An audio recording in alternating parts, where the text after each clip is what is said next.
رٹا میں تھا اور آج ابھی چکسواری آپ کے پاس حاضری ہے۔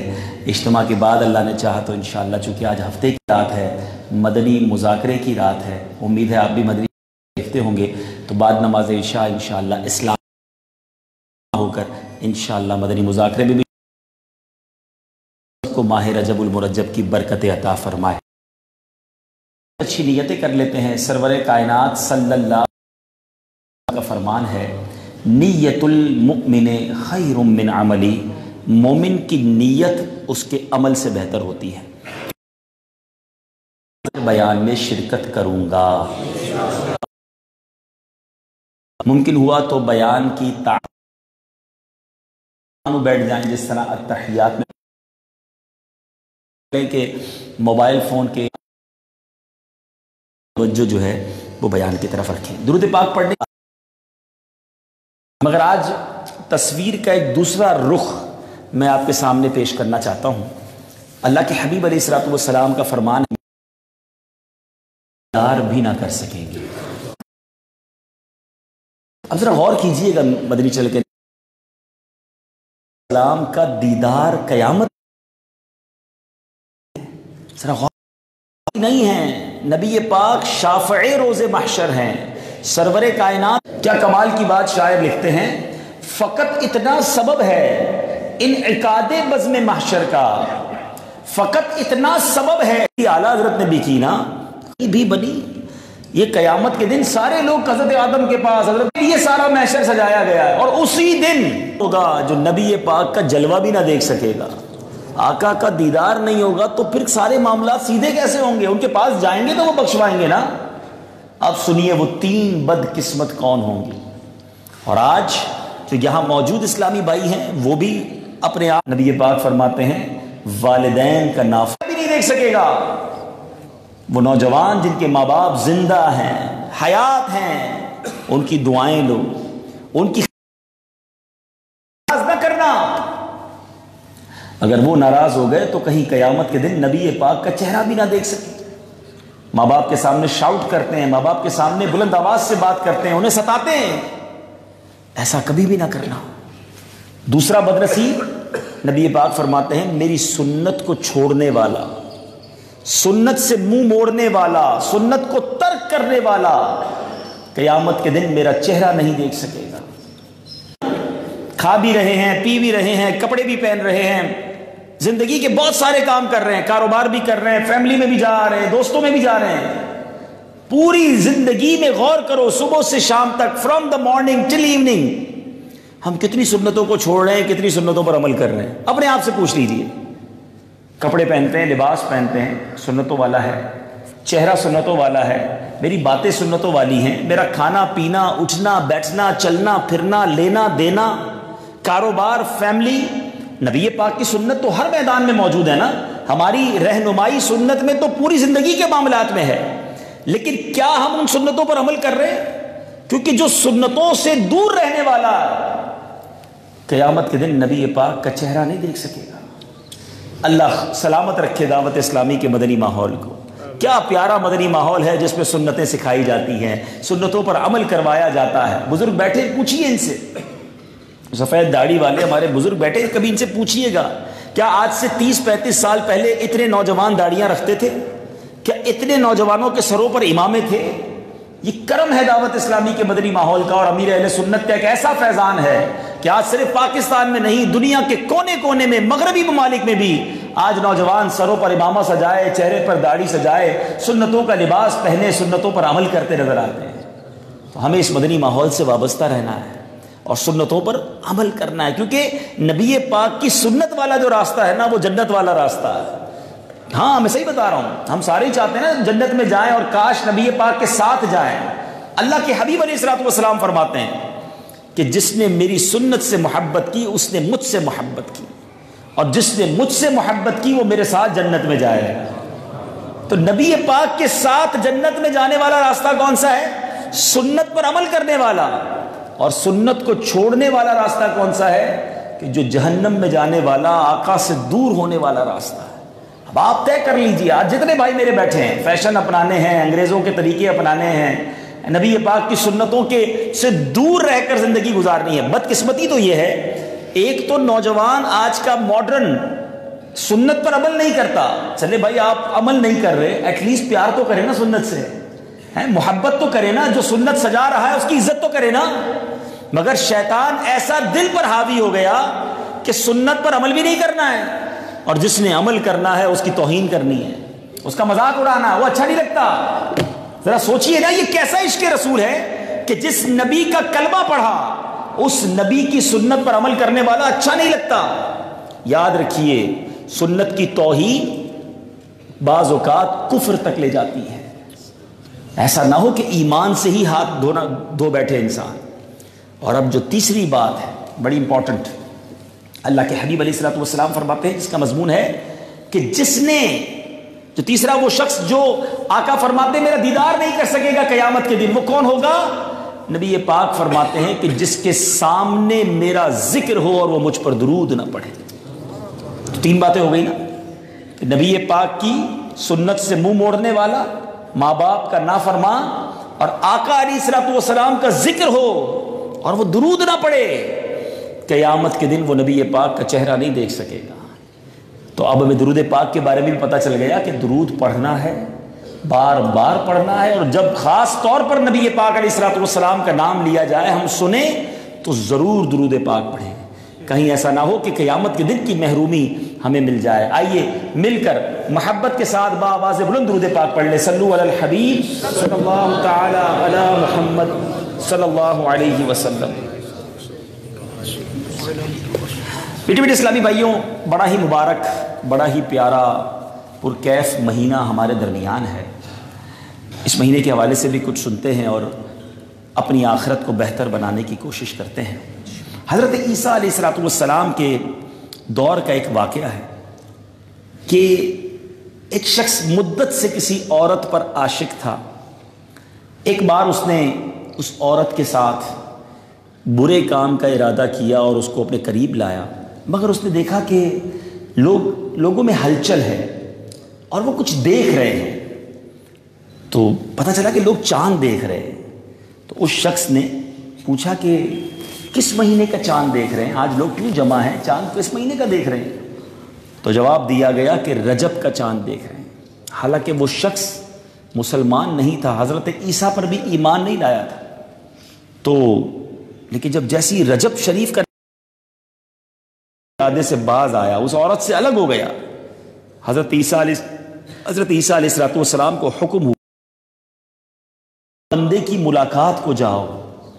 اللہ کے نبی کو حکم ہوا کہ اس سے ملنے جاؤ۔ آپ علیہ الصلوۃ والسلام اللہ عز و جل کا حکم سنایا، اپنی تشریف آوری کا سبب بتایا۔ یہ سنتے ہی اس کا دل ایسا چوٹ کھایا، اسلام سے دل جگمگانے اٹھا، اس نے مسلمان ہو گیا،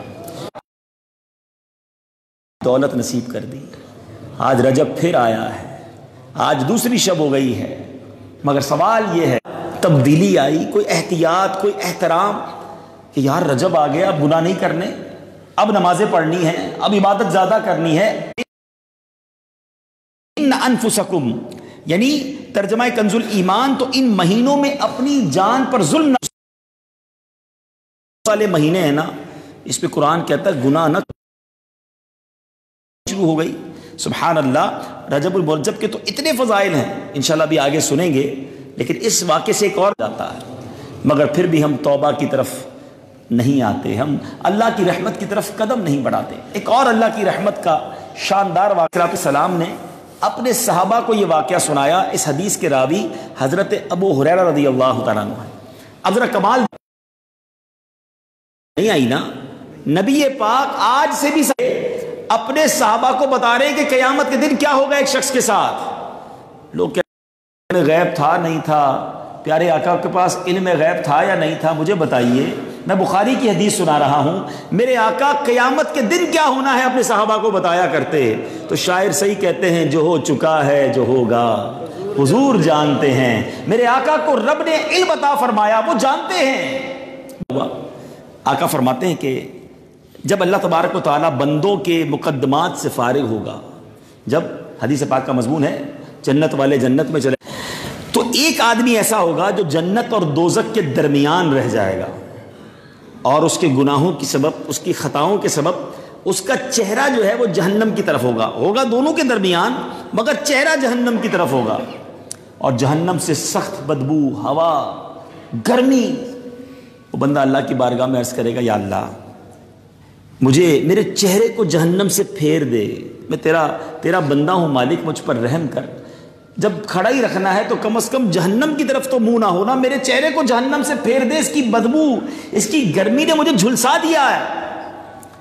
ارشاد ہوگا میرے بندے اس کے بعد تو کچھ اور نہیں مانگے گا، کہتا یا اللہ تیری عزت کی قسم، تیرے جلال کی قسم، بس اس کے بعد میں نے کچھ اور نہیں مانگنا، بس تو میرے چہرے کو جہنم کی طرف سے ہٹا دے۔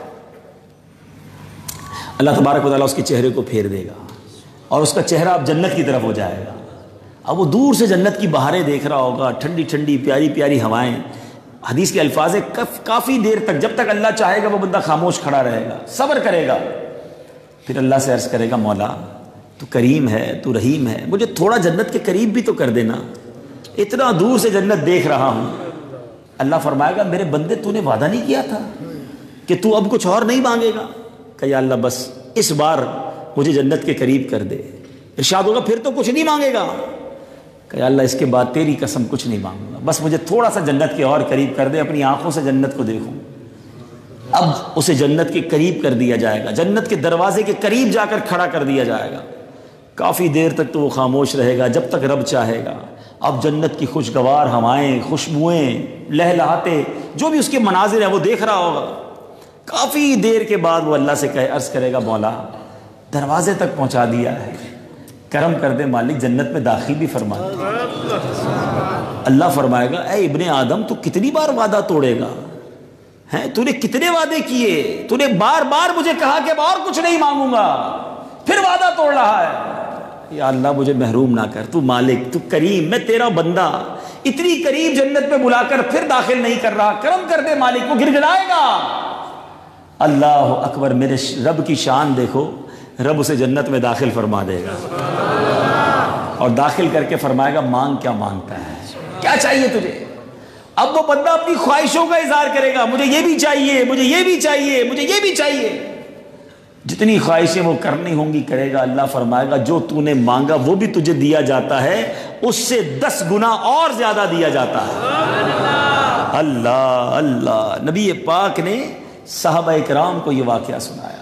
شاعر لکھتے ہیں نا، تو کریم ہی جو ٹھہرا تو کرم کے کیا ٹھکانے، تو کریم ہی جو ٹھہرا تو کرم کے کیا ٹھکانے، تو نوازنے پہ آئے تو نواز دے زمانے۔ اللہ نوازے تو کیسا نوازتا، اور وہ کریم ہے، وہ مالک ہے۔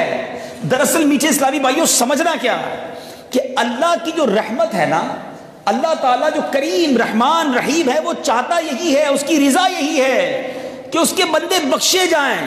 وہ ہمیں جہنم میں نہیں ڈالنا چاہتا، وہ عذاب نہیں دینا چاہتا، وہ بخشنا چاہتا ہے۔ لیکن بندہ بخشش بھی تو مانگے نا، شرم بھی تو کرے نا، توبہ بھی تو کرے نا، اس سے دوستی بھی تو کرے نا۔ یہ ہم خود ہی اپنے اعمال برباد کر کے، اللہ سے دشمنی کر کے اپنے لیے جہنم کا سامان پیدا کرتے ہیں۔ مگر وہ مالک رحیم کریم، وہ نکتہ نواز ہے، وہ چاہتا ہے کہ کسی طرح میرا بندہ کوئی بھی چھوٹا ایسا عمل کر لے اور وہ راضی ہو اور جنت میں داخل کر دے۔ فارسی کا شعر ہے نا، رحمت حق بہا نمی جوید، اللہ کی رحمت قیمت طلب نہیں کرتی، رحمت حق بہا نمی جوید، اللہ کی رحمت تو بہانے تلاش کرتی ہے، کسی طرح بندہ بخشا جائے، چلا جائے جنت میں، کوئی راستہ بن جائے، کوئی سبیل بن جائے۔ ایک اور خوبصورت روایت سنیے، ایمان تازہ ہوگا کہ اللہ تبارک و تعالیٰ کیسا کریم ہے۔ قیامت کے دن ایک شخص کو اللہ کی بارگاہ میں لایا جائے گا، اس کا نامہ اعمال اس کو دیا جائے گا، اور اس میں بہت سارے گناہ لکھے ہوں گے، بھرا ہوا ہوگا گناہوں سے نامہ اعمال۔ وہ بندہ کہے گا مولا میں نے تو گناہ نہیں کیے، یہ گناہ میں نے تو نہیں کیے۔ ارشاد ہوگا ہمارے پاس گواہ ہیں اس کے، اور وہ بندہ رائٹ دیکھے گا، لیفٹ دیکھے گا، اس کو تو کوئی گواہ نظر ہی نہیں آئے گا۔ کہا کدھر ہے گواہ مالک؟ اب پتہ کیا ہوگا، کون گواہی دے گا؟ اس کی زبان گواہی دے گی، اس کے کان بتائیں گے کہ مولا میں نے حرام سنا تھا، اس کے ہاتھ بولنا شروع ہو جائیں گے میں حرام کی طرف بڑھا تھا، پیر بتائیں گے کہ حرام کی طرف گیا تھا۔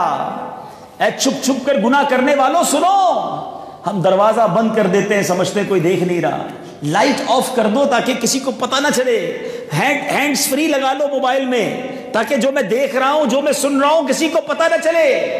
ہیں یار چکسواری میں، کشمیر میں بڑے جاننے والے خاندان والے لوگ ہیں، اگر کوئی برائی کرنی ہے، گناہ کرنا ہے تو کسی اور شہر چلتے ہیں، کسی اور علاقے میں چلتے ہیں۔ تمہیں یہ تو فکر ہے تمہارے رشتہ دار نہ دیکھیں، تمہیں یہ تو فکر ہے تمہارے دوست نہ دیکھیں، مگر گناہ آتا کہ رب دیکھ رہا ہے اور وہ ہر جگہ دیکھ رہا ہے۔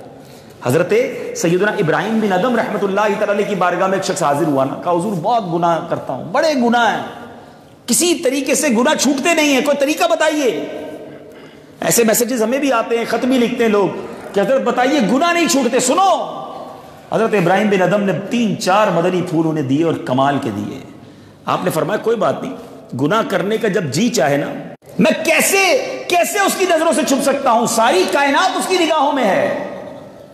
کہا اچھا، جب بھی گناہ کرنے کا جی چاہے نا تو گناہ کرو، لیکن اللہ کا جو ملک ہے، اللہ کی جو قدرت ہے، اس سے باہر نکل کے کرو۔ اس نے کہا یہ کیسے پوسیبل ہے حضرت، اللہ کی تو ساری کائنات ہے، میں جدھر بھی جاؤں گا وہی مالک ہے، وہی خالق ہے، اسی کا ملک ہے۔ اچھا ایسا کرو، جب گناہ کرنے کا جی چاہے کر لینا گناہ، مگر اللہ کا رزق کھانا چھوڑ دو۔ کہتا ہے اللہ کے رزق کے سوا کیا کھاؤں گا، جو کھاتا ہوں جو پیتا ہوں دانا دانا اسی کا، وہ خالق وہ مالک۔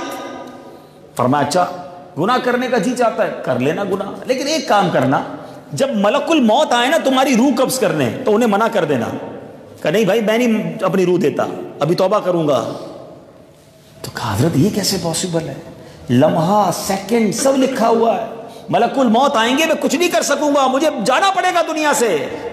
فرمایا اچھا آخری بات یہ ہے کہ گناہ کرتے کرتے زندگی گزارنی ہے، گزار دو، جب قیامت کے دن تمہارے بارے میں آرڈر دیا جائے فرشتوں کو کہ اسے جہنم میں لے جاؤ، تو فرشتوں کو منع کر دینا میں جہنم میں نہیں جاتا۔ اس شخص کہتا ہے حضور یہ کیسے ممکن ہے، میری کیا اوقات، میں فرشتوں کو کیسے وداعی کروں گا، وہ مجھے گھسیٹتے ہوئے لے جائیں گے۔ اب حضرت ابراہیم بن ادم نے جو جملے کہے نا، کاش مجھے اور آپ کو یاد ہو جائیں، دل پہ نقش ہو جائیں۔ آپ کہتے ٹھیک ہے، ذرا غور کرو، تم اللہ کا رزق چھوڑ نہیں سکتے، اس کی نظروں سے اوجھل ہو نہیں سکتے، اس کے ملک سے نکل نہیں سکتے، اس کی قدرت سے باہر نکل نہیں سکتے، موت آئے گی تو ڈیلے کر نہیں سکتے، جہنم میں جانے کا حکم دیا جائے تو اس حکم کو ڈینائی نہیں کر سکتے، روک نہیں سکتے، تو پھر ایک ہی کام کر سکتے ہو کہ گناہ کرنا چھوڑ دو۔ یہ تو تم کر سکتے ہو نا، یا تو ان پانچوں میں سے کوئی ایک کام کر لو، جب وہ نہیں کر سکتے تو پھر گناہ کرنا چھوڑ دو۔ وہ شخص زاروں کتار رونے لگا اور اس نے اپنے گناہوں سے توبہ کر لی۔ ادھر بھی یہی ہوگا جو میں روایت سنانے جا رہا ہوں کہ بندے کو کہا جائے گا کہ ہمارے پاس گواہ موجود ہیں، وہ یہ سمجھا ہوگا میں نے گناہ کیے، دیکھنے والا تو کوئی نہیں تھا، مگر اس دن کیا ہوگا سنو، قرآن میں یاسین شریف پڑھتے ہیں نا، اس کی ایک آیت ہے نا، الیوم نختم علی افواہہم وتکلمنا ایدیہم، اس دن تمہارے منہ پر مہر لگا دی جائے گی، ہاتھ کلام کریں گے، پیر کلام کریں گے، وہ بتائیں گے ہم نے کیا گناہ کیے ہیں، یہ میرے اعضاء ہیں، آپ کے باڈی کے پارٹس ہیں، مگر اس دن یہ ہمارا ساتھ نہیں دیں گے، وہ اللہ کی بارگاہ میں گواہی دیں گے۔ پھر کیا کرو گے؟ اب اس کی اعضاء گواہی دینا شروع ہو جائیں گے، وہ ڈرے گا، اب اس کے اتنے گناہ ہوں گے کہ اس کے بارے میں حکم دے دیا جائے گا کہ اس بندے کو جہنم میں لے جایا جائے۔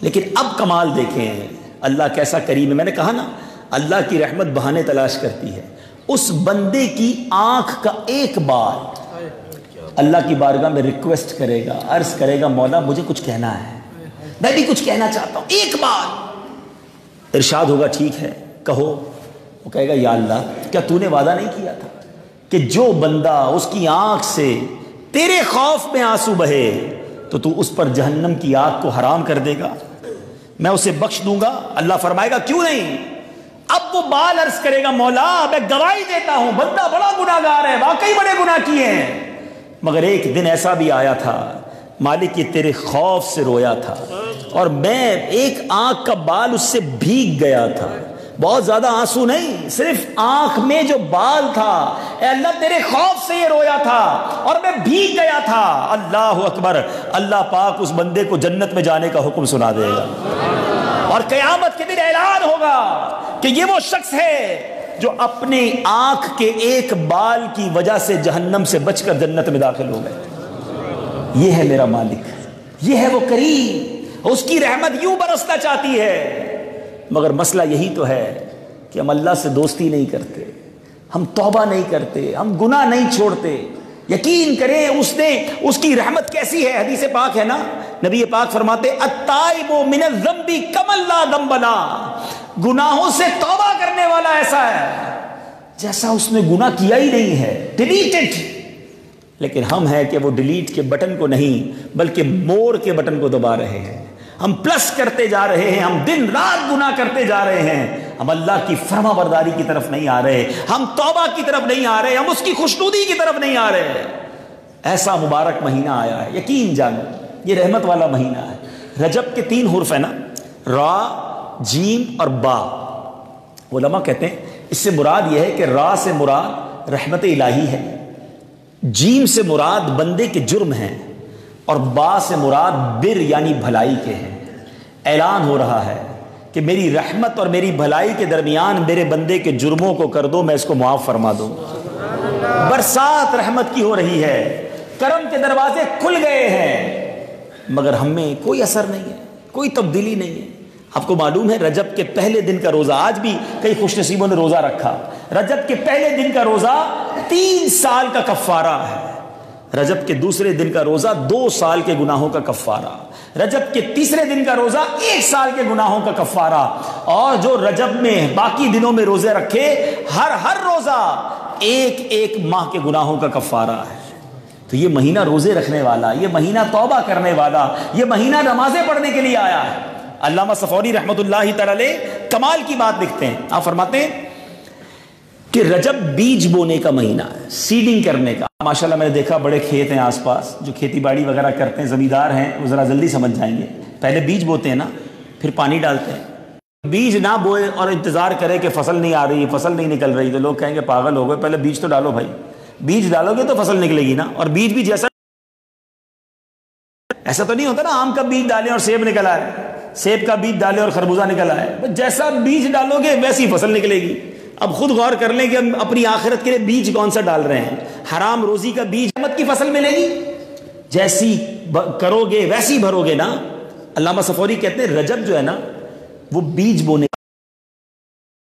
رمضان میں کیسے کاٹے گا؟ تو خدا را اب اگر پچھلے دنوں پچھلے مہینوں ہم مسجد سے دور میں ایک نیک خاتون نے آخری وقت آ گیا، بچے کو وصیت کی کہ مجھے اس کپڑے میں کفن دینا کہ جس کپڑے کو پہن کر میں رجب میں عبادت کروں۔ انتقال ہو گیا اس عورت کا، اس کو کفن دے دیا گیا۔ جب قبرستان میں دفنا کر گھر والے واپس آئے تو دیکھا والدہ کو جس کفن میں ڈالا تھا قبر میں اتارا، وہ کفن تو گھر میں پڑا ہے۔ تو اب گھبرا کر جب تو ڈھونڈا وہ والے کپڑے کدھر گئے جس کی والدہ نے وصیت کی تھی، دیکھا شہر اللہ و شعبان الشہری اور رمضان الشہر، بس اب کمر باندھ لیجئے، بہت ہو گیا۔ اگر گناہوں کی عادت ہے، جھوٹ بولنے کی عادت ہے، اگر حرام روزی کے قریب بھی نہیں جائیں گے، اپنے کی فرما برداری کریں گے، اور نبی گا اجتماعات ہوتے ہیں دعوت اسلامی کے، اور دن میں روزہ رکھ کر ایک طرف ہے برائی کا پیغام، کتنی تیزی سے شیطانی کام بڑھ رہے ہیں، بے حیائی بڑھ رہے ہیں۔ لوگ جو بیرون ملک میں ہیں اور ان کے یہاں پر گھر ہیں، مکانات ہیں، ان سے میں عرض کرتا ہوں کہ دیکھیں کہ اللہ کے حبیب فرماتے ہیں، حدیث کا مضمون ہے، جو اللہ میں ایک نہ ایک مسجد بہت ضرورت ہے، تو اگر آپ نے اس کہ اگر تو آپ کے مکان کا استعمال ہو گیا تو ٹھیک ہے، ورنہ اس رقم مارچ سے ہو رہا ہے، 7 دن کا فیضان نماز کورس ہو رہا ہے، 7 دن کا اصلاح بھائی واہ، یہ سارے چکسواری فیضان مدینہ میں ہوں گے، یہ کورسز فری ہیں، یعنی آپ سے کوئی فیس نہیں، تو یہ کورسز بھی ہوں گے۔ اب وہ لوگ جو ہمیں سن رہے ہیں، اب سوچیں دعوت اسلامی کتنے کام کر رہی ہے، تو ان کاموں کے لیے کتنے اخراجات چاہیے ہوں گے، یہ کتنی بڑی خدمت ہے۔ کبھی آپ نے سوچا کہ وہ بیچارے جو ان کو سن رہے ہیں وہ آتے تو کیا سنتے، ہم باتیں. ماحول سے وابستگی عطا فرمائے، اس مسجد کو اللہ شاد و آباد رکھے، یہاں کی کمیٹی اور جو بھی یہاں کے افراد ہیں، انتظامیہ کے امام صاحب، خطیب صاحب علیہ وسلم. صلی اللہ تعالی علی محمد. الحمدللہ ہم مسلمان ہیں، اور مسلمان کا سب سے قیمتی سرمایہ اس کا ایمان ہے. ہر ایک کو اپنے ایمان کی فکر کرنی چاہیے. میرے آقا سیدی اعلیٰ حضرت الشاہ امام احمد رضا خان رحمۃ اللہ علیہ فرماتے ہیں کہ جو بندہ دنیا میں اپنے ایمان کی حفاظت کی فکر اپنے ایک ایک مرید کو داخل جنت نہ کرا لوں. شیخ طریقت امیر اہل سنت بانی دعوت اسلامی حضرت علامہ مولانا محمد الیاس ستار قادری رضوی ضیائی دامت برکاتہ العالیہ غوث پاک کے سلسلے میں باتیں ہیں. اور آج ہماری خوش نصیبی کہ آج ہمارے درمیان دعوت اسلامی کی شورا کے رکن جلوہ فرما ہے، اور ان کو امیر اہل سنت کی طرف سے سلسلہ عالیہ قادریہ رضویہ عطاریہ میں مرید کرنے کی اجازت ہے. میرے وہ اسماعیل بھائی جو ابھی تک کہیں سے مرید نہیں ہے، بڑا ہی پیارا موقع ہے کہ ان کے ذریعے سے سلسلہ عالیہ قادریہ رضویہ عطاریہ میں داخل ہو جائیں. اور میرے وہ اسماعیل بھائی جو پہلے سے کہیں سے مرید ہیں، وہ چاہے تو طالب ہو جائیں. ساتھ ساتھ امیر اہل سنت کا بھی فیض ملنا شروع ہو جائے گا. اس طرح مشورہ فرمایا آپ اسماعیل بھائی ویسے دعا دیں، انشاءاللہ آپ سلسلہ عالیہ قادریہ رضویہ عطاریہ میں داخل ہو جائیں گے. صلو علی الحبیب صلو علی الحبیب صلی اللہ تعالی علی محمد صلی اللہ علیہ وسلم. وہ اسلامی بھائی جو مرید ہونا چاہیں، جس طرح میں کہتا جاؤں رپیٹ کرتے جائیں. بسم اللہ الرحمن الرحیم. الصلاۃ والسلام علیک یا رسول اللہ وعلی آلک واصحابک یا حبیب اللہ. لا الہ الا اللہ محمد الرسول اللہ صلی اللہ تعالی علیہ وسلم. توبہ کرتا ہوں میں اپنے تمام پچھلے گناہوں سے، اور وعدہ کرتا ہوں میں